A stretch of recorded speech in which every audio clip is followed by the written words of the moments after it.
Ligi ya voliboli kwa wanaume ilishika kasi Ijumaa, huku klabu ya Kenya Army ikitoka chini seti moja na kulaza timu ya Chema seti 3-1 za 23-25,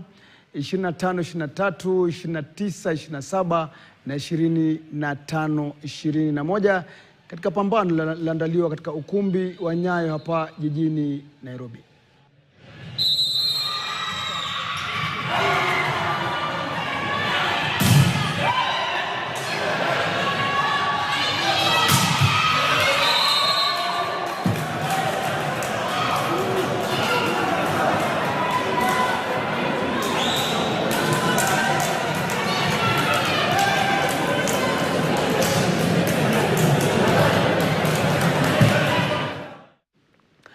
Timu ya taifa ya soka kwa chipukizi wasiozidi miaka 17 Junior Starlets